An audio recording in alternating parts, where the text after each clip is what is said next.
Filipenses, capítulo 3, os versículos 8, 9 e 10, até o 11, tá?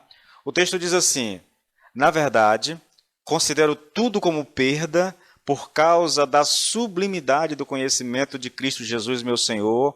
Por causa dele, perdi todas as coisas e as considero como lixo para ganhar a Cristo e ser achado nele, não tendo justiça própria que procede da lei, mas aquela que é mediante a fé em Cristo, a justiça que procede de Deus baseado na fé. Só até aqui, só 8 e 9, tá bom? Nós vamos trabalhar um pouco esse texto, querido.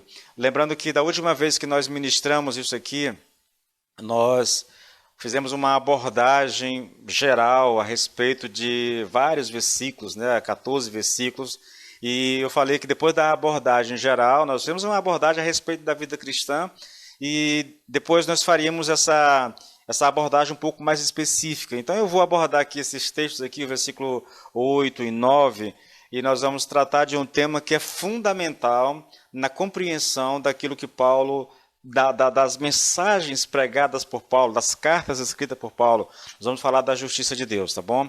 Olha só, nos versículos 4 até o 14 desse capítulo, Paulo vem dizendo aos filipenses que ele considera todas as coisas das quais costumava orgulhar-se antes de se tornar cristão como pura perda, né? Pura perda. E isso pela excelência do conhecimento de Cristo Jesus, seu Senhor.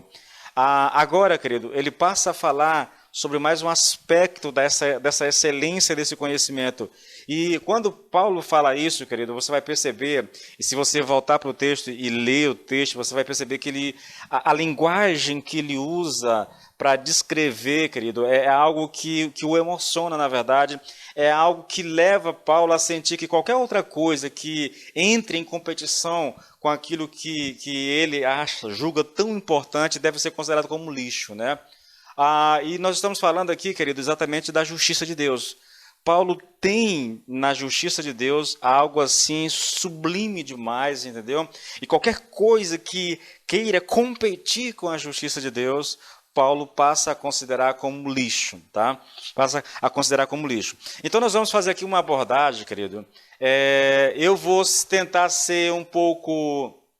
Eu vou tentar trabalhar de maneira lenta, tá? Eu vou me ater bastante ao meu texto que eu tenho aqui no computador, e a gente vai trabalhar assim alguns tópicos para eu tentar colocar vocês assim a par do que é a justiça de Deus, e de maneira que você consiga entender isso, tá? Eu me preparei semana passada, já preguei isso na igreja, me preparei semana passada, hoje eu estive de novo lendo aqui. Não é um assunto assim muito fácil, né? Eu diria que é a coroa de todos os temas de Paulo, né? Sem isso aqui não haveria as doutrinas que Paulo pregou, mas não é tão simples de entender, né? E se você estiver familiarizado, talvez você pegue aquilo que ele vai dizer que vai ser ensinado com uma certa facilidade. Mas eu confesso a vocês, mesmo já tendo estudado, mesmo já tendo pregado, eu não acho algo assim muito simples. Então eu vou devagarinho aqui, tá? Tá me perturbando aqui, querido, porque tem alguém me ligando o tempo todo aqui, entendeu? E eu não vou poder parar para atender. Mas tem alguém ligando o tempo todo aqui. Então olha só, nós vamos trabalhar, querido, a respeito da justiça de Deus, tá? A questão é, o que significa essa justiça, querido? Olha, justiça aqui tem a ver com a questão de como nós podemos estar em pé na presença de Deus, ou como nós podemos nos apresentar e permanecer na presença de Deus. Jó usa, né, ele fala disso da seguinte forma: como se justificaria o homem para com Deus? É essa a questão da justiça de Deus, tá? Esse é o problema, como qualquer um de nós poderá finalmente, querido, estar diante de Deus no juízo e sair dali ileso, sair dali não condenado, entendeu? Essa é a questão. Como o homem pode se apresentar diante de Deus sem ser fulminado por Deus por causa dos nossos pecados, entende? É disso que Paulo vai tratar aqui, é isso que emociona Paulo, porque quando ele fala da justiça de Deus, é algo que realmente leva ele a esse sentimento, querido, de gratidão. Quando Paulo, eu vou tratar disso aqui, da justiça, olhando para a Bíblia, olhando um pouco para a história do cristianismo, para que a gente possa entender e dar a você uma certa compreensão a respeito da justiça. À medida que o texto for discorrendo, a gente vai explicando algumas coisas para tentar facilitar o entendimento. Então, a primeira questão aqui, querido, o primeiro tópico que nós vamos trabalhar aqui, é que a justiça de Deus, ela é um tema recorrente na Bíblia, tá? Principalmente nas cartas de Paulo, onde a palavra justiça ocorre 62 vezes, quase sempre em relação ao tema abordado aqui, tá? Olha só, você tem, por exemplo, 1 Coríntios capítulo 1, versículo 30, onde Paulo diz assim, olha, mas vós, está falando para os irmãos daquela igreja lá, mas vós sois dele, de Deus, em Cristo Jesus, o qual para nós foi feito por Deus sabedoria, justiça, santificação e redenção. Deus fez Cristo a nossa justiça, entendeu? Então, agora, 2 Coríntios 5, 21, aquele que não conheceu o pecado, no caso Jesus, Deus o fez pecado por nós, para que nele, em Jesus, fôssemos feitos justiça de Deus. Esse é um tema muito, muito trabalhado por Paulo. Gálatas 3,6, querido, é o caso de Abraão que creu em Deus e isso lhe foi imputado como justiça. A mesma temática, tá? A justiça é, na verdade, aqui, querido, a chave de toda a doutrina de Paulo, tá? E se nós não compreendermos bem essa doutrina, o ensino a respeito da justiça, vai ser difícil nós compreendermos o ensino de Paulo. Então, nós vamos trabalhar para que haja essa compreensão na mente daqueles que estão nos acompanhando ou que vão nos acompanhar depois. A segunda questão aqui é a doutrina da justiça de Deus na história. Lembrando que eu poderia, irmãos, são 62 vezes que essa palavra aparece só nas cartas de Paulo e quase todas elas a respeito de justiça. Então, se eu fosse ler todos os textos, a gente ia ficar aqui o tempo quase todo só lendo esses textos a respeito da justiça de Deus, tá bom? Então, a gente vai só dar uma base para vocês aqui. Agora eu vou abordar isso, a doutrina da justiça de Deus na história. E eu vou para dois dos principais personagens históricos, né, na história do cristianismo, que é Agostinho, né? Agostinho, ele literalmente ele chegou, ele teve a sua vida mudada, transformada, quando ele compreendeu essa verdade. Foi aqui que ele de fato passou por uma transformação completa. Foi quando ele compreendeu de fato o que era a justiça de Deus.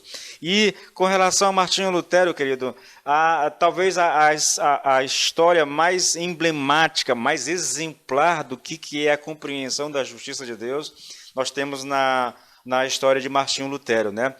Vocês sabem, o Lutero foi educado na religião católica, e que, num certo sentido, né, e o Lloyd Jones tem razão em dizer isso, o catolicismo nada mais era do que um retorno ao ensino dos judaizantes, entendeu? É Cristo mais alguma coisa, né? Era uma tentativa de conseguir mérito, uma tentativa de alcançar a justiça de Deus pelos esforços pessoais de cada um. Quem já assistiu o filme, ou quem já leu alguma coisa de Lutero, sabe que Lutero lutou muito com relação a essa questão da justiça própria, entendeu? Que ele se autoflagelava, tentando punir os seus próprios pecados, tentando, de certa forma, se punir por causa dos desejos, por causa daquilo que ele via como errado nele. Quando Lutero, querido, viu e compreendeu essa doutrina que Paulo aborda aqui, aborda nas outras cartas, a vida dele mudou radicalmente. E com a compreensão dessa doutrina, nasceu a Reforma Protestante, entendeu? Então, nós comemoramos aí, se eu não me engano, no ano passado, 500 anos de Reforma Protestante, e a Reforma nada mais é do que o resultado, né, da compreensão da doutrina a respeito da justiça de Deus por Lutero. Quando ele compreendeu isso, né, aí ele não é que ele se rebelou contra a igreja, na verdade, né? Mas não vou entrar aqui nesses detalhes. Ele percebeu que o ensino da igreja estava equivocado e ele tentou, de certa forma, ajudar. Mas isso fica para uma outra questão, tá bom? A gente não vai trabalhar isso aqui agora, não. Então, nós temos aqui dois dos principais personagens. Mas nós poderíamos ir longe, mas com essa questão aqui novamente, entendeu? Quase todos os grandes homens do passado tiveram uma mudança radical ao compreender a justiça de Deus, tá? Outra coisa também é que, olha, Talvez outro tópico aqui, talvez a melhor maneira de abordar esta grande doutrina seja tentar definir a palavra justiça. Queridos, justiça significa tanto justiça propriamente dita, como também retidão. São os dois significados, justiça e retidão. A retidão aqui seria a justiça, a conformidade nossa com a lei, com a obediência à lei, entendeu? E eu vou trabalhar um pouco, querido, essa coisa de você se conformar com a lei, querido, significa você obedecer à lei. Com relação a essa conformidade com a lei, isso pode expressar-se de duas maneiras, querido. Primeiro, conformidade com a lei em executar o juízo ou a sentença imposta pela lei, a lei pela perspectiva de quem está impondo, no caso Deus, entendeu? Com as suas leis, na palavra de Deus, os 10 mandamentos e tudo mais, mas conformidade com a lei no sentido de obedecer aos preceitos. Aquele que estabelece as leis, né? Deus como o criador disso, como aquele que estabeleceu ao seu povo os 10 mandamentos e as suas leis, ele para ser justo, ele tem que tratar as pessoas de acordo com aquilo que ele estabeleceu. É por isso, querido, que essa é uma doutrina tão importante, entendeu?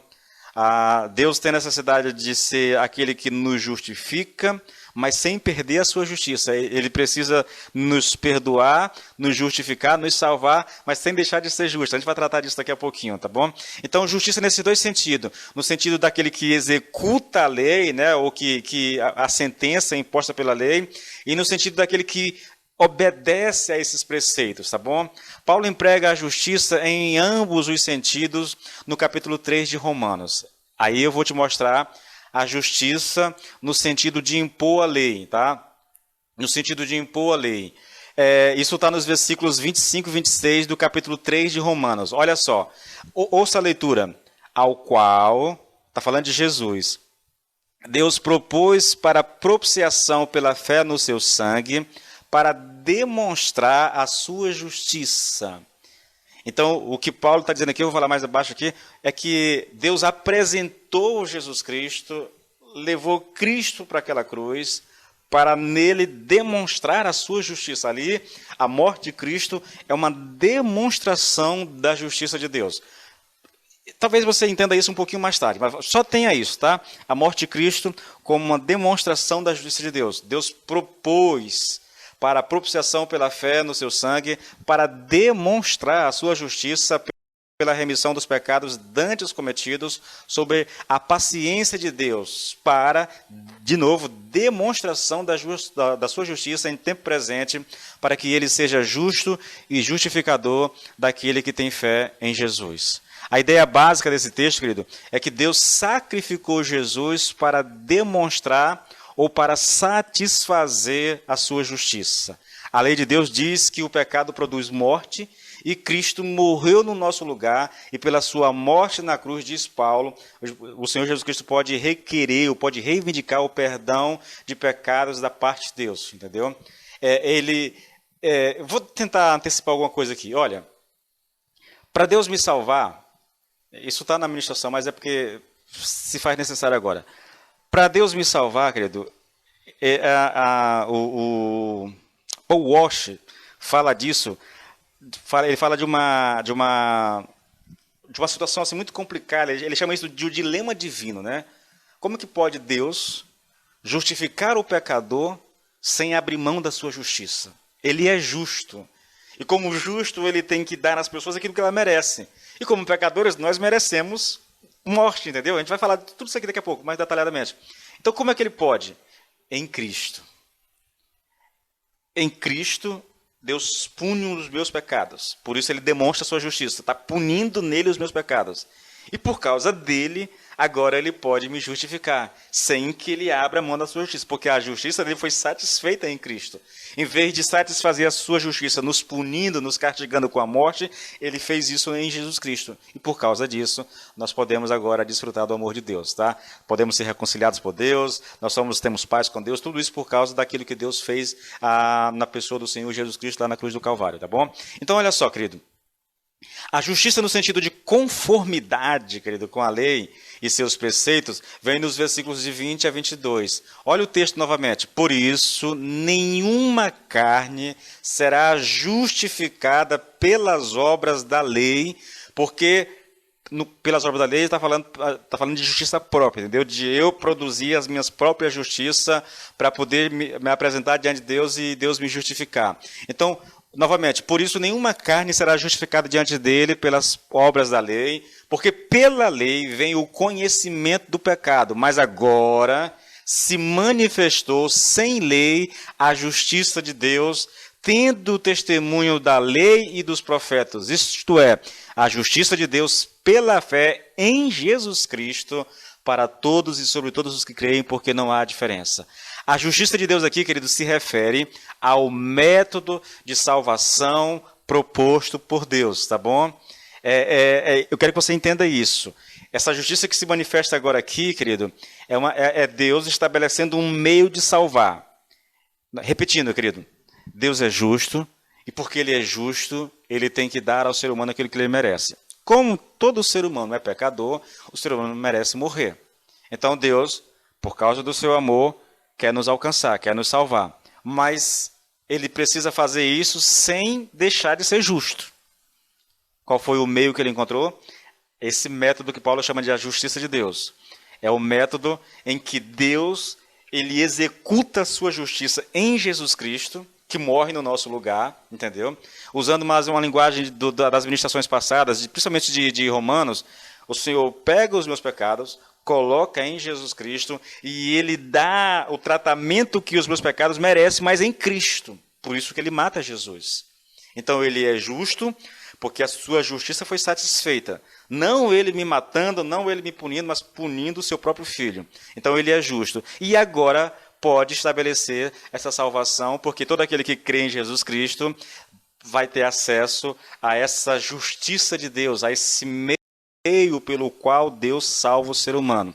É por isso, querido, que não há salvação fora de Jesus Cristo. Eu sei que muita gente prega, crê em Cristo para ser salvo, mas às vezes nem sabe explicar por que isso. Olha, por que só Cristo pode salvar, querido? Porque Ele foi aquele que satisfez a justiça de Deus no nosso lugar. Então, para que eu possa desfrutar daquilo que Ele fez, do que Cristo fez, eu preciso estar em Cristo. E como é que eu posso estar em Cristo? Aceitando a Cristo como meu Senhor e como meu Salvador, entende? É Deus que na sua justiça pune o seu Filho no meu lugar, e porque eu estou no seu Filho, então Ele pode me salvar sem abrir mão da sua justiça. Ele é o justo e o justificador daqueles que creem em Jesus Cristo. A justiça de Cristo, querido, a justiça de Deus foi satisfeita em Jesus Cristo. Ele manifestou ali a sua justiça, foi executada nele, entendeu? E por causa de Cristo, então eu posso ser salvo. Eu queria que você entendesse, querido, assim, quando nós falamos que uma pessoa precisa de Jesus Cristo, novamente, eu acredito que muita gente fala isso sem saber por quê, sem conseguir explicar por quê. Mas a explicação bíblica é que eu teria que lidar com Deus, eu teria que me apresentar diante de Deus, e quando eu me apresentasse diante de Deus, eu ia sofrer a condenação do meu pecado. Por quê? Porque nada do que eu fizer pode satisfazer a justiça de Deus. Então, se eu não estou em Cristo, e eu vou para me apresentar diante de Deus, eu me apresento a Ele, então eu vou ser condenado, eu vou morrer, eu vou para o inferno. Por quê? Porque Deus é justo e Ele não pode me perdoar sem abrir mão da sua justiça, a menos que Ele faça isso por meio de Cristo. E por que é em Cristo? Porque Ele executou a sua justiça em Cristo. Ele puniu os meus pecados em Jesus Cristo. Jesus Cristo morreu a minha morte. Por causa de Cristo, então eu posso me achegar a Deus.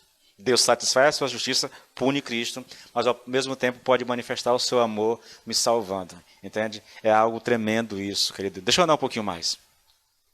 A nossa justiça, querido, é a conformidade com a lei na questão da obediência. Então, para eu ser justo diante de Deus, eu teria que obedecer todos os mandamentos, todos os preceitos de Deus. Eu não poderia quebrar nenhum dele. Como diz lá o Paul Washer, se você quer ser salvo sem a necessidade de Jesus Cristo, você deveria, desde o seu nascimento até a sua morte, viver sem cometer um único pecado. Porque se um único pecado é o suficiente para te levar para uma condenação eterna. Ou seja, não há escapatória. Ou Cristo é o meu Salvador, ou eu vou ter que ir para diante de Deus e prestar conta sozinho. E aí, queridos, é uma questão pessoal, entende? Vamos andar um pouquinho. Então, a nossa justiça é a conformidade com a lei na questão da obediência. Para eu ser justo, eu tenho que obedecer. Tá? A justiça de Deus é a conformidade com a lei de Deus na execução da sentença.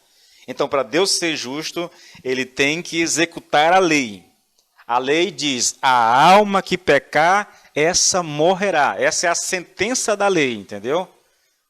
A alma que pecar, morrerá. Não diz que você tem que cometer 20, 30 pecados. Pecou, você está condenado. Entende, querido? O salário do pecado é a morte, diz Romanos 6, 23. Então, eu espero que isso torne claro um pouco, querido, a justiça de Deus, entendeu? A nossa justiça, a parte de Deus, a nossa parte, e como que Cristo faz parte desse processo todo, né? É por causa dele que eu posso ser justificado por Deus sem que Deus abra mão da sua justiça, tá? Então, andando um pouquinho mais aqui. Assim, pois, a questão que se levanta para nós é a seguinte: como podemos conformar-nos à santa lei de Deus? O que podemos fazer a fim de conformar-nos às exigências da lei de Deus em toda a sua plenitude? Pois esta é a nossa situação e a situação de todas as pessoas que nascem nesse mundo. Queridos, ouça que eu vou te dizer uma coisa. Olha, gostando ou não, todos nós estamos subordinados a Deus e à lei dele.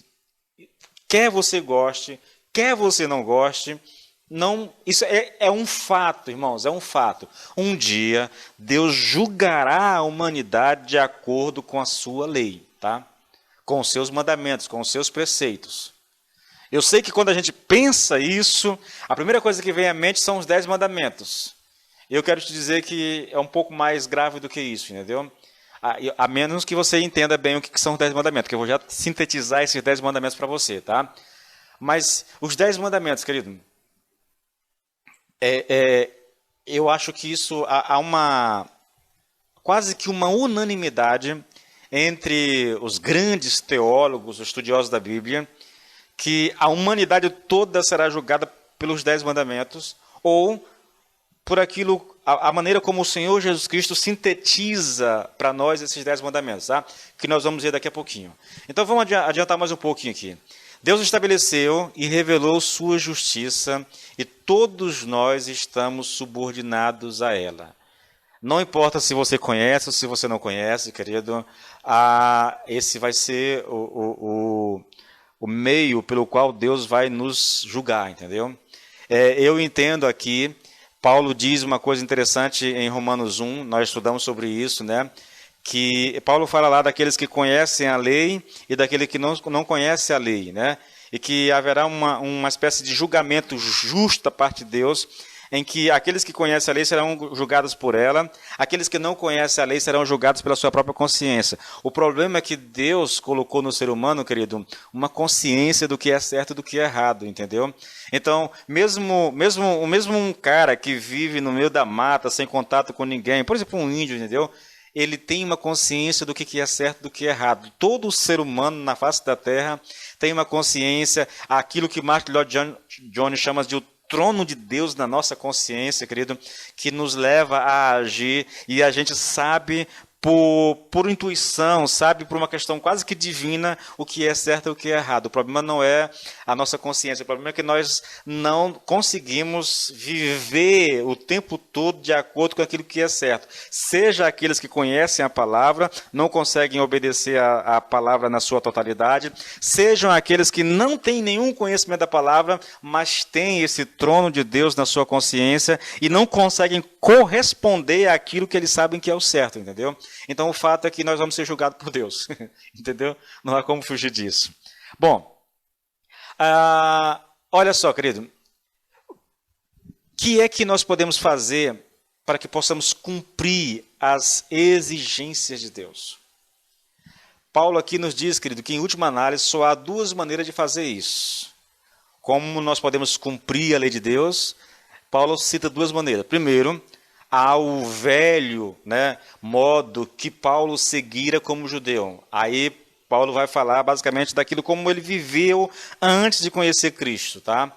O nosso sistema não é o dos judeus, mas o princípio é o mesmo. Podemos falar teoricamente desse sistema de duas formas, tá? O primeiro é aquele que não viu e não vê a necessidade absoluta de crer no Senhor Jesus Cristo. Quando eu digo que o nosso sistema não é o mesmo do judeu, mas é parecido, porque esse princípio que eu estou colocando aqui, querido, ele se aplica ainda hoje. Assim como se aplicava na época dos judeus, e os judeus da época de Paulo, na sua imensa maioria, eles não viam a necessidade nenhuma de crer em Jesus Cristo, né? Ele acreditava que a salvação estava vinculada a atos externos, como a circuncisão. E, da mesma forma, muita gente hoje, em pleno século XXI, crê dessa forma. Mesmo não sendo judeu, mesmo não defendendo o judaísmo, nem conhecendo o judaísmo, ele não acredita que a salvação se dê por meio de Cristo Jesus.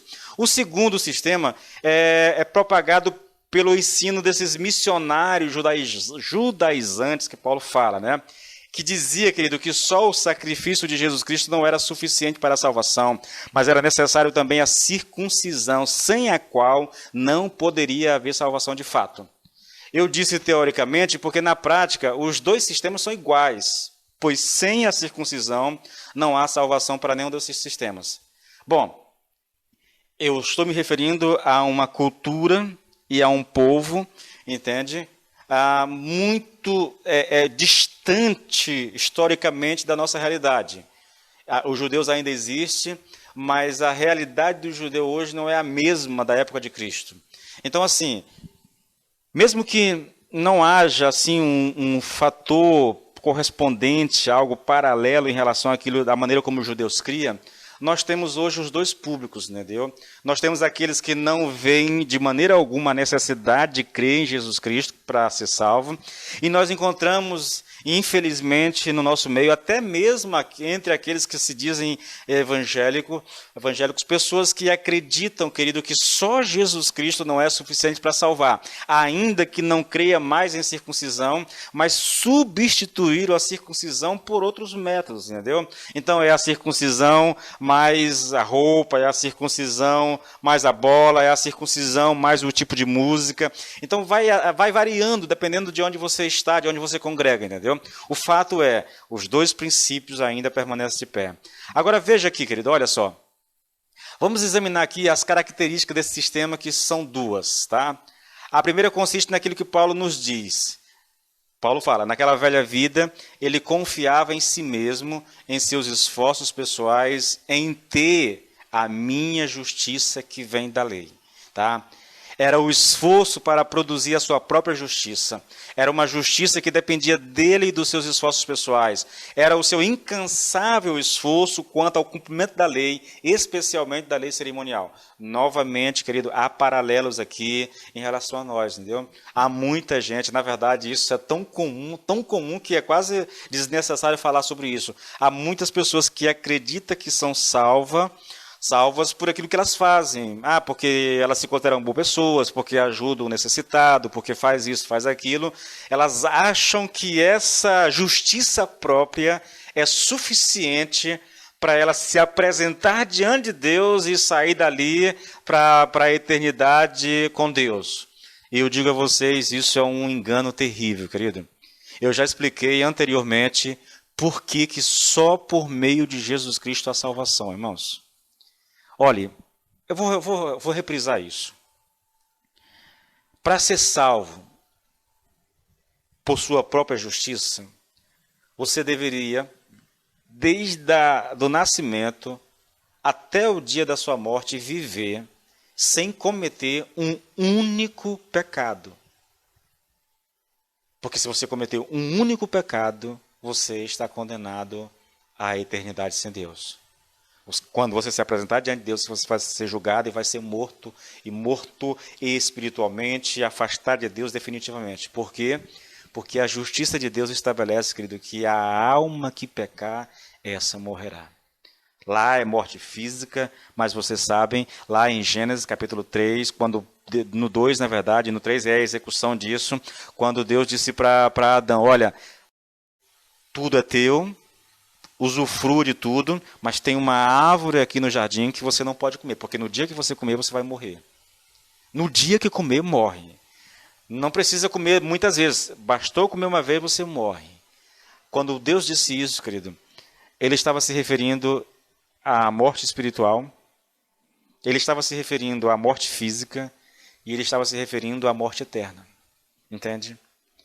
É algo assim terrível, irmãos, isso, terrível. O pecado gera morte. O pecado gera morte física, o pecado gera morte espiritual e o pecado gera morte eterna. Entende? Separação definitiva de Deus. A morte espiritual, ela ainda, quem não crê em Cristo, quem não... Eu vou usar essa linguagem para facilitar a compreensão, né? Eu pensei em colocar aqui termos bíblicos, mas talvez você não entenda isso. Mas se você ainda não entregou a sua vida para Deus, para Jesus Cristo, aceitando Ele como seu Senhor e como seu Salvador, você está morto espiritualmente. Você está afastado de Deus. Esse afastamento ainda pode ser resolvido, entendeu? Paulo diz em Efésios 2 que nós estávamos mortos nos nossos delitos e nossos pecados, mas Deus, por causa do seu muito amor, da sua muita misericórdia, nos alcançou. Então, aquele que está morto espiritualmente pode ser vivificado, pode receber vida de Deus. Agora, querido, se você morre estando morto espiritualmente, afastado de Deus, de Cristo, você morre eternamente. Você é afastado definitivamente de Deus, sem possibilidade de se reconciliar com Deus. Entende? Enquanto tiver vida, há esperança. Depois que morre, acabam-se as esperanças. É muito importante que você entenda isso, querido. Então, não adianta esse esforço pessoal para tentar produzir uma justiça que agrade a Deus.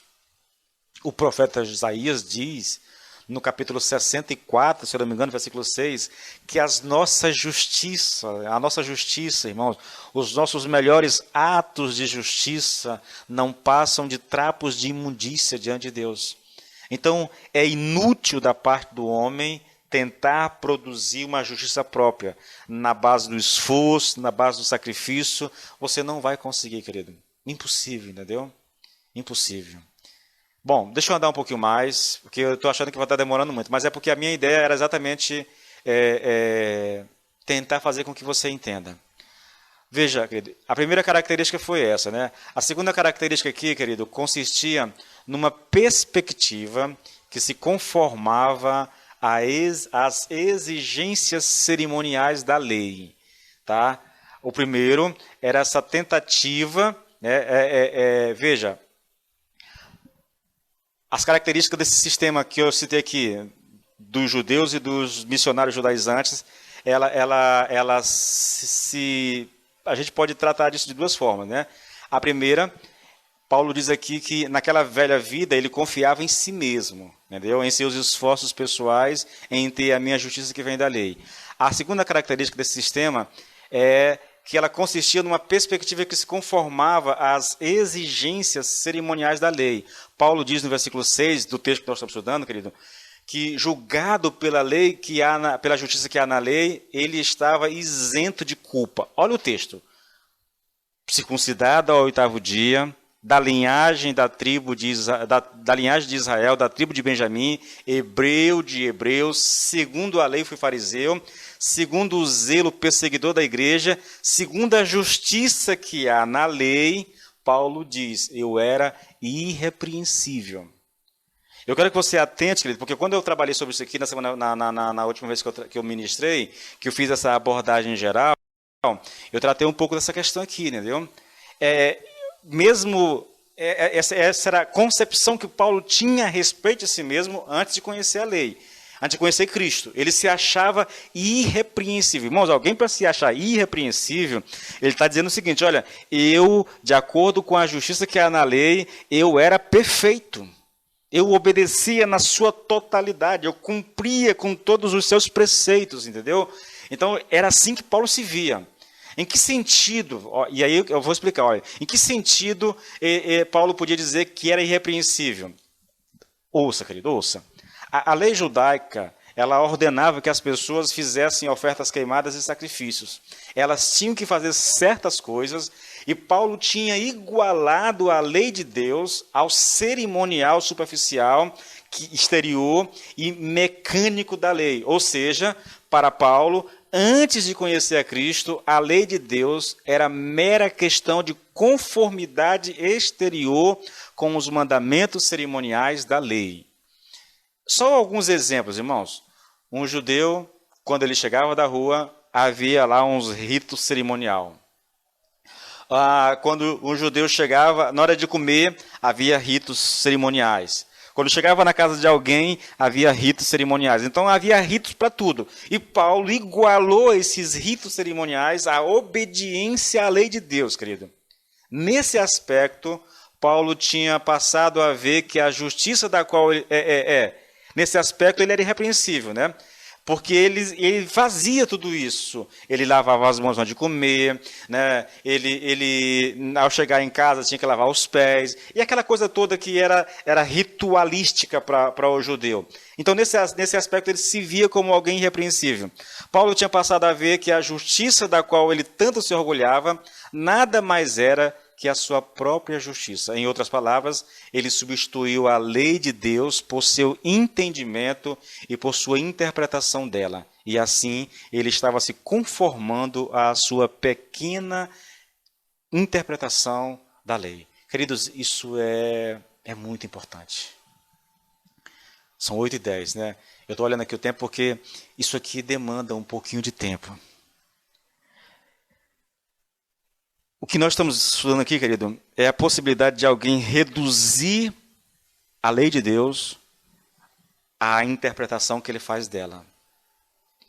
Nesse sentido, querido, há muitas pessoas cristãs no nosso meio que se veem como melhores do que as demais, porque elas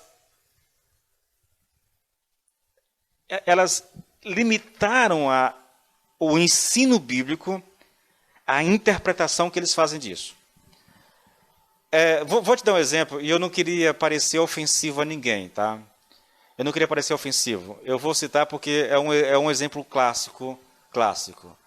Né? Eu vou usar 2 exemplos, tá bom? Para não ficar... Mas um, querido, é essa conformidade exterior com roupas. Eu conheço pessoas que, pelo simples fato de elas se vestirem de acordo com aquilo que a sua denominação prega, ela se sente superior às outras pessoas. Eu não estou exagerando, mas também não quero ser ofensivo aqui a quem quer que seja, tá? Não é isso. Eu só quero mostrar a você, querido, que há um perigo muito grande na vida cristã de nós reduzirmos o ensino bíblico, a lei de Deus, a interpretação que nós fazemos disso, ou a interpretação que os nossos líderes fazem dessa lei, do ensino bíblico, entendeu? Nós corremos um risco muito sério, querido, que eu particularmente, eu já lidei com pessoas, entende? Eu conheço pessoas que se ajustam a isso. Então, tipo assim, só um exemplo, né? Elas se vestem de acordo com aquilo que a sua denominação exige. Para ela é mais santa do que as outras pessoas. Independente do caráter, independente de ser um fofoqueiro ou uma fofoqueira, independente de comprar e não pagar, independente de mentir, porque está vestido a caráter, se acha melhor. Outro exemplo, querido, música mundana. Esse é um tema bem famoso entre os batistas, tá? Entre os batistas. Há um discurso no nosso meio de que o crente não pode ouvir música mundana. E aí nós classificamos música mundana, toda aquela música que não é feita por crentes. Tá? Tudo que não é feito por crente é música mundana. Então, porque eu não ouço música mundana, eu me julgo melhor do que alguém que ouve. Mas aí ele não leva em consideração que ele assiste filmes, ele não leva em consideração, né, e eu sei que tem muitos crentes que fazem isso, que assistem novelas. Eles não levam em consideração, queridos, aqui, a literatura que leem. Porque se eu não posso ouvir uma música mundana porque a letra não diz respeito a Deus, então eu não poderia ler livros, a não ser que fosse escrito por cristãos falando de Deus, entende? Eu quero que você entenda, querido, porque esse é um tema muito delicado. Nós estamos falando da justiça de Deus. A justiça vista pela perspectiva de Deus como o executor dela, e a justiça vista pela nossa perspectiva como alguém que é obrigado a obedecê-la, entendeu? Obrigado a obedecê-la. Nesse caminho, querido, nesse processo todo, a religião ela atrapalha muito, entendeu? Ela atrapalha muito. Quando nós baseamos a nossa vivência espiritual, quando nós baseamos muitas vezes, querido, as normas estabelecidas por algumas igrejas naquilo que na interpretação que o homem faz, entendeu? E ele reduz a Bíblia à interpretação dele. Para muitas pessoas, se você não joga bola, se você não ouve música mundana, se você não usa determinado tipo de roupa, se você não usa determinado tipo de maquiagem, se você não vai a determinado lugar, você é salvo. Mesmo que você seja um mentiroso, mesmo que você seja um fofoqueiro, mesmo que você seja um crente veaco, compra e não paga, entendeu? Mesmo que você seja um péssimo marido, que às vezes é adúltero, talvez não um adultério físico, mas um adultério emocional, né? Psicológico, emocional. E você consegue compreender, querido? Então, a gente precisa... Paulo se via dessa forma, por causa dessa satisfação externa, querido. Com alguns ritos, ele se achava perfeito, irrepreensível, tá? Vou andar um pouquinho, mas é porque realmente o assunto é delicado, tá? Olha, vou te dar um exemplo disso aqui que eu estou colocando, tá bom?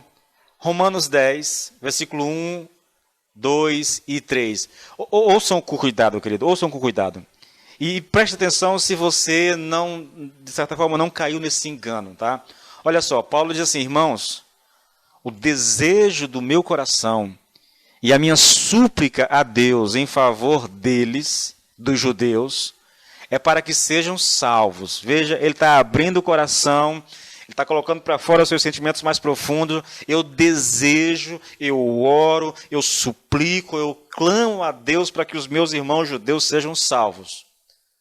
Aí ele diz, porque dou testemunho a favor deles, de que tem zelo por Deus. Olha que coisa interessante, querido. Eu posso dizer a vocês que muitas das pessoas que eu citei aqui, essas pessoas têm zelo por Deus também, querido. Não são hipócritas no sentido de não amar a Deus, de não querer saber de Deus, mas eles têm zelo por Deus. Porém, não com entendimento. Irmãos, que palavra é essa, querido? Veja, Paulo está dizendo, olha, eu dou testemunho a respeito dos judeus, de que eles são zelosos por Deus, só que é um zelo sem entendimento. É um zelo apaixonado, mas não baseado no entendimento. Não baseado num conhecimento correto, numa interpretação correta daquilo que eles defendem tanto. Veja, versículo 3. Desconhecendo a justiça de Deus e procurando estabelecer a sua própria justiça, não se sujeitaram à justiça que vem de Deus. Mesmo sendo zelosos por Deus, mesmo defendendo com unhas e dentes a Deus, a sua fé, Paulo diz que eles desconheciam a justiça de Deus, e porque desconheciam a justiça de Deus, eles estavam tentando estabelecer a sua própria justiça. E por causa disso, querido, eles não se sujeitavam à justiça. Porque desconhecem a justiça de Deus, eles tentam estabelecer a sua justiça. Ou seja, a interpretação que eles têm a respeito da justiça de Deus. Porque a interpretação está errada, então o que eles estão fazendo, na verdade, é se rebelando, não conscientemente, mas se rebelando contra a justiça de Deus, não se sujeitando a ela. Você percebe a gravidade, querido, do que está dito aqui? Irmãos, essa é uma palavra que a gente deve gritar pelos quatro cantos desse mundo, querido, porque essa é uma realidade que nós percebemos na igreja hoje, irmãos. Gente bem intencionada, entendeu? Gente que tem zelo, mas não tem entendimento, não tem conhecimento, entendeu? É uma paixão baseada em instrução humana apenas, entendeu? Numa interpretação equivocada da Bíblia, numa interpretação errada da Bíblia. E não é errada proporcional, querido. Não é que as pessoas deliberadamente se rebelaram contra. Não, é porque eles adquiriram um entendimento equivocado daquilo. Porque adquiriram um entendimento equivocado, eles rejeitam o próprio ensino. É o que o Senhor Jesus Cristo diz a respeito dos judeus, querido. Entende? Só um exemplo para você, irmãos, do que eu estou falando aqui, e aí eu uso a questão bíblica. Os judeus, querido, eles, por lei, eram obrigados a ajudar os pais, honrar os pais. Só que os líderes judaicos, os fariseus da época, criaram tantas normas a partir do ensino bíblico que as normas levavam as pessoas a desobedecerem a própria Bíblia, entendeu? Então, criou-se uma norma. Aquilo que você tem para ajudar o seu pai, você oferta a Deus. Se você ofertar a Deus, levar ao templo, consagrar ali ao Senhor, você está livre de obedecer o mandamento bíblico.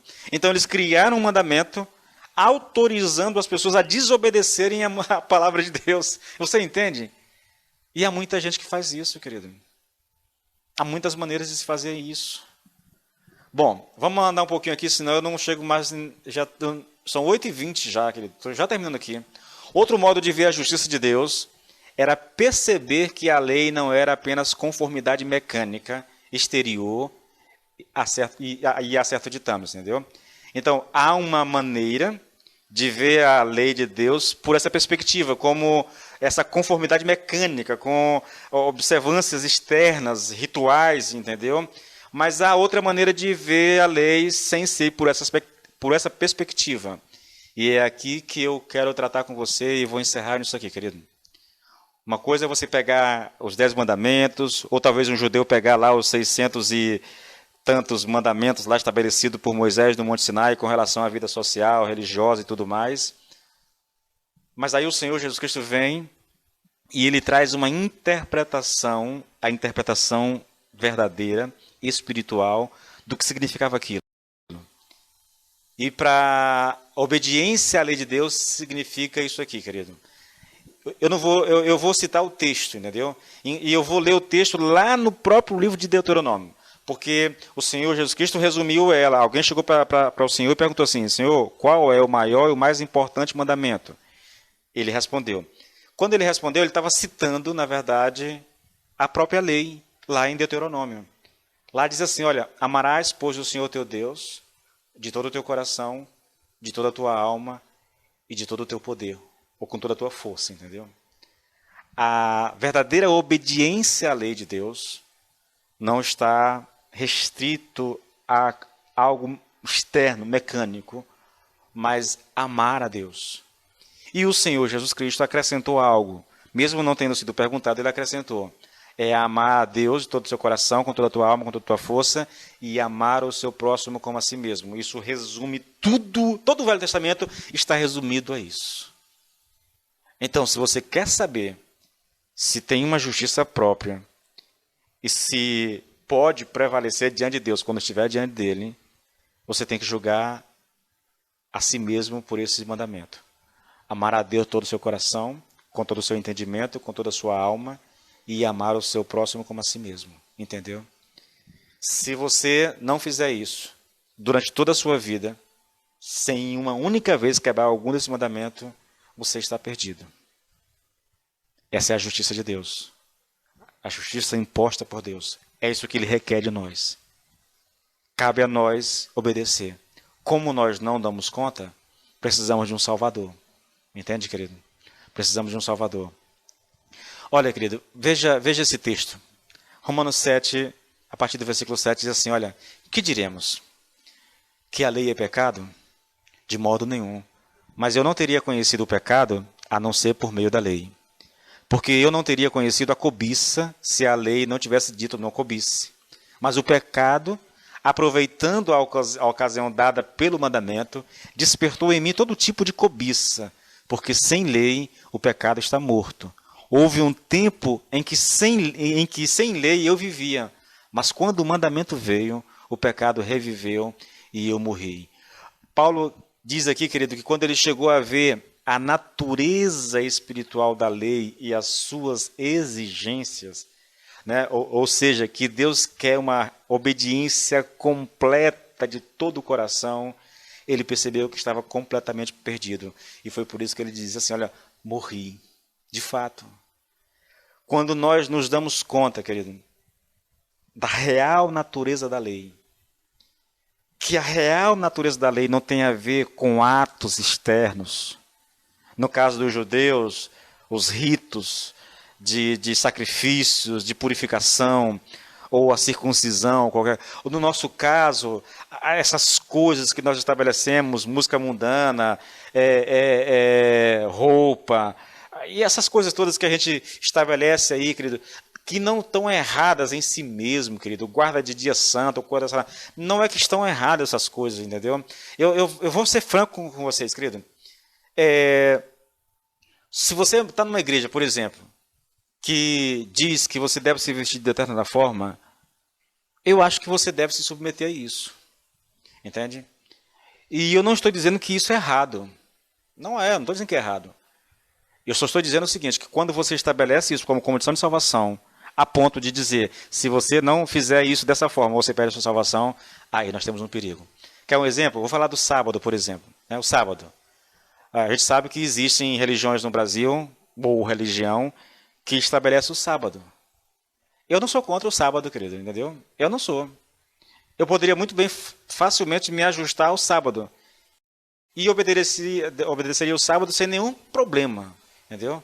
Agora, quando alguém estabelece o sábado como condição de salvação e diz assim, se você não obedece o sábado, você está perdido, está condenado ao inferno, aí, meu querido, aí não vai mais, entendeu? Porque quando eu faço isso, eu estou dizendo, você precisa crer em Cristo, mas precisa obedecer o sábado. Porque se você crê em Cristo e desobedece o sábado, você está perdido. Então eu estou dizendo, Jesus Cristo não é suficiente para me salvar. Você entende isso, querido? Irmãos, eu gostaria muito, muito que vocês compreendessem o que eu estou colocando. A obediência, querido, a regras é muito importante.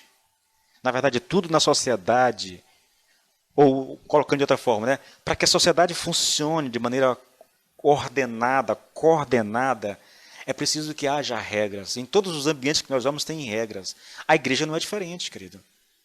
O problema aqui, e a crítica que eu faço, querido, uma crítica em amor, na verdade, não é a regra, mas é o valor exacerbado que se coloca nessa regra, a ponto de dizer que se você não obedecer à regra, você perde a salvação. Então você coloca a regra no mesmo nível do Senhor Jesus Cristo. A ponto de, se você crê em Cristo, mas desobedece à regra, você perde a sua salvação. Na verdade, você coloca a regra num patamar mais elevado do que o próprio sacrifício de Cristo, entendeu? Aí, querido, não tem como eu concordar com isso. Não dá, irmãos. Simplesmente não dá. Não posso concordar com isso. Eu quero que você me entenda, você que está me ouvindo agora, ou que vai me ouvir depois, entenda isso, querido. Nós não temos justiça própria suficiente para nos salvar. Ou eu creio em Jesus Cristo, ou eu estou perdido. Não há outra alternativa, não há outra esperança. Por quê? Por que eu preciso de Cristo? Porque Deus puniu em Cristo os meus pecados. A gente chama isso de justificação, querido, um ato forense. Sabe, essa coisa de tribunal, sabe? Deus me declara justo por causa de Jesus Cristo. Ele passa a me ver como justo por causa de Cristo. Ele pune os meus pecados em Jesus Cristo. E porque eu estou em Cristo, eu sou vestido com essa justiça de Cristo, então Deus me declara justo. Não é que eu sou justo, Ele me declara justo por causa da justiça de Jesus. Jesus Cristo foi aquele que sofreu no corpo a justiça de Deus. Ele morreu, irmãos. mas ao ressuscitar, manifesta a quem crê nele a esperança de que nós podemos nos achegar a Deus sem o medo, sem o terror de ser condenado por Deus. Porque nós estamos em Cristo, e é isso que eu vou começar a estudar em Romanos, entendeu? Na igreja amanhã e logo depois aqui nas lives, tá bom? Porque eu estou em Cristo, irmãos. Eu sou salvo. A justificação não é só perdão de pecados, mas é eu estar em Cristo. Eu vou explicar isso detalhadamente mais lá em Romanos. Aqui não, tá bom? Mas o fato é, querido, que para ser salvo eu preciso estar em Cristo. E para estar em Cristo eu preciso crer nele como meu Senhor, como meu Salvador. Eu preciso entregar minha vida a ele. É assim que eu alcanço salvação. Não é obediência, querido, a regras, a mandamentos, não é frequência à igreja, não é nada disso. Tudo isso é importante, é válido. Nós insistimos, que como pastor eu insisto, você precisa fazer. Agora, você só não pode colocar a sua esperança nessas coisas. A sua esperança tem que ser exclusiva, no que diz respeito à salvação, exclusiva no Senhor Jesus Cristo e no seu sacrifício na cruz do Calvário. Amém, querido? Nós encerramos por aqui por causa do nosso horário, tá? Deus abençoe você, eu vou orar e já a gente encerra a nossa live. Pai, nós te louvamos, nós te bendizemos, te damos graça pela instrução da tua palavra, Senhor. Por tudo aquilo que está escrito, Senhor, meu Deus. Pai, ilumina o nosso entendimento. Abre o nosso entendimento, Senhor, para que possamos compreender a tua justiça. Para que possamos compreender o quão necessitados nós somos de ti, Senhor. Sem ti, estamos perdidos, literalmente, Senhor. Perdidos e condenados. Mas em Cristo, somos salvos e feitos justiça de Deus. Dá-nos a graça, Pai, de entender essa verdade, de crer nela, de abraçá-la com todo o nosso coração, no nome poderoso do Senhor Jesus. Amém e amém, querido.